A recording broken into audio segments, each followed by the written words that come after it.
வாழ்த்தையும் தெரிவித்துக் கொள்கிறேன்.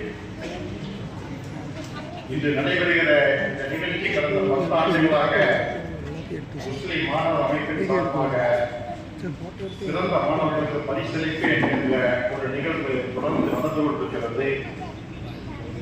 எனக்கு முன்னாலே பேசிய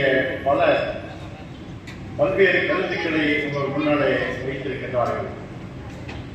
ஒட்டுமொத்தமான மைய கருத்து என்பது ஒரு சமூகத்தை உயர்த்துவதற்கு, ஒரு குடும்பத்தை உயர்த்துவதற்கு, ஒரு தனி மனிதனை உயர்த்துவதற்கு கல்விதான் அடிப்படை என்கின்ற ஒரு மைய கருத்தை தான் அவர்கள் முன்னாலே வைத்திருக்கின்றார்கள். அதுதான் நாம் கண்டிருக்கிற நிதர்சனமான உண்மை.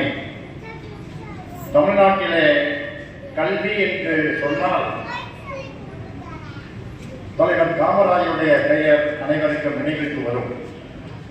காரணம் 1954ஆம் ஆண்டு தமிழ்நாட்டுடைய முதலமைச்சராக பதவியேற்ற தலைவர் காமராஜர் 10 ஆண்டுகளாக தமிழ்நாட்டை ஆண்டபோது அவர் செய்த மிக முக்கியமான ஒரு சமூக மாற்றம் என்பது தமிழ்நாட்டுடைய அடிப்படை கல்வியை உருவாக்க வேண்டும் என்பதற்காக 15,000 பள்ளிகளை திறந்த அந்த நிகழ்ச்சி தான் அடுத்து 60-70 ஆண்டுகளாக நம்முடைய தமிழ்நாட்டிலே ஒரு சமூக நீதி, சமூக மறுமலர்ச்சி உருவாக்கி இருக்கிறது.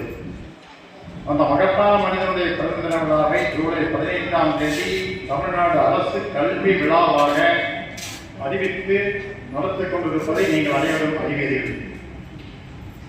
இந்த மேடையில் அமர்ந்திருக்கிற பெருமக்கள் பலருக்கும் எனக்கு தொடர்பு கொண்டு இந்த மங்களம் ஊராட்சியினுடைய 3 முறை ஊராட்சி மன்ற தலைவராக நான் பணியாற்றியிருக்கின்றேன்.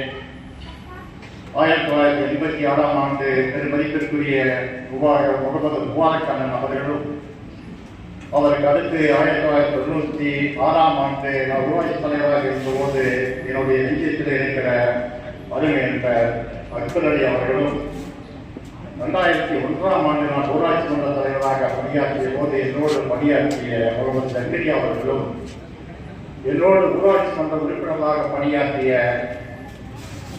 முஸ்தபா ஜபருல்லா போன்ற தோழர்கள் இந்த மேடையில் அமர்ந்திருக்கின்றார்கள். இந்த முறை ஊராட்சி மன்ற தலைவராக இருந்த நாகான சீர் போன்ற தோழர்கள் தொடர்ந்து பணியாற்றி இருக்கின்றார்கள்.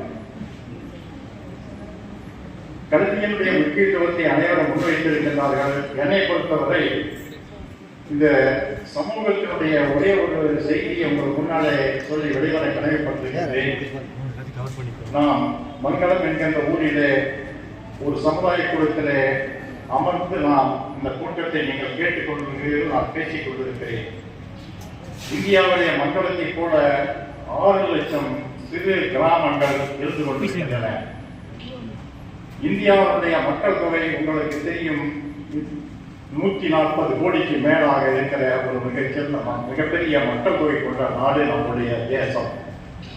பல்வேறு சமய ஜாதி மக்களை கொண்டிருக்கிற தேசம். உலகத்தில் நம்மை போல மனிதர்களும் 700 கோடி பேர் வாழ்ந்து கொண்டிருக்கிறார்கள். இன்றைக்கு நம்மை சுற்றி நடக்கிற நிகழ்ச்சிகளிலே எனக்கு முன்னாலே நாம் அஞ்சலி செலுத்துகிற ஒரு நிமிடத்தை நம்முடைய தோழர் இங்கே அறிவித்து நாம் அஞ்சலி செலுத்தினோம். நேற்று இந்த உலகத்தினுடைய ஒரு மோசமான நிகழ்ச்சி நேற்று இரவு இந்த உலகத்தினுடைய ஒரு பகுதியிலே நடந்தது. ஈரான் மீது அமெரிக்கா தாக்குதல். நீங்கள் அனைவரும் தொலைக்காட்சியை பார்த்திருப்பீர்கள். கடந்த 2 ஆண்டுகளாக உலகத்திலே மோசமான போர் நடந்து கொண்டிருக்கிறது. உக்ரைன் போர், காசா போர். அந்த காசா போரிலே 70 ஆண்டு காலமாக தனக்கு ஒரு நிலம் வேண்டும் என்று போராடுகிற பாலஸ்தீன மக்களுக்கு எதிராக இஸ்ரேல் தொடங்கிய அந்த போராட்டத்திலே கடந்த 3 மாதங்களிலே 60,000 மக்கள் படுகொலை செய்யப்பட்டிருக்கிறார்கள். குறிப்பாக பெண்கள், குழந்தைகள். நம்முடைய சகோதரர்கள் உலகத்தின் ஒரு பகுதியிலே போரிலே வாழ்ந்து கொண்டிருக்கிறார்கள். போரில்லா நல்லுலகம் என்கின்ற அந்த மகத்தான அந்த உலகத்தை படைப்பதற்காக நம்முடைய சமூகமும் நாமும் தொடர்ந்து முயற்சி செய்ய வேண்டும். காந்தி பிறந்த இந்த தேசத்திலிருந்து உலகத்திற்கு நாம் சொல்லுகிற செய்தி போர் இல்லா நல்லுலகம் என்பதை நான் நினைவுபடுத்த விரும்புகிறேன். இங்கு வந்திருக்கிற தாய்மார்கள் குழந்தைகளுக்கு ஒன்றை சொல்லுகிறேன். கல்வி உங்களை மேம்படுத்தும். ஆனால் சமூகத்திலே நம்மை சுற்றி நடந்து கொண்டிருக்கிற நிகழ்ச்சிகளையும் நீங்கள் கவனத்திலே கொள்ள வேண்டும் என்று கேட்டுக்கொள்கிறேன். ஒரே ஒரு செய்தி மட்டும் சொல்லுகிறேன். ஒரு பெண் 700 கோடி மக்கள் இருக்கிற இந்த சமூகத்திலே கடந்த 7 ஆண்டுகளுக்கு முன்பாக ஸ்வீடன் நாட்டை சேர்ந்த கிரேட்டா துன்பர்க் என்கிற ஒரு பெண், அது ஒரு சிறப்பு குழந்தை. அந்த பெண் ஐநா சபையிலே 7 ஆண்டுகளுக்கு முன்பாக ஐநா மன்றத்திலே கூட்டம் நடக்கிற போது ஒரு தன்னுடைய கையிலே ஒரு கோரிக்கை ஏந்தி போராடிய அந்த பெண்ணை உலகமே உற்று நோக்கியது.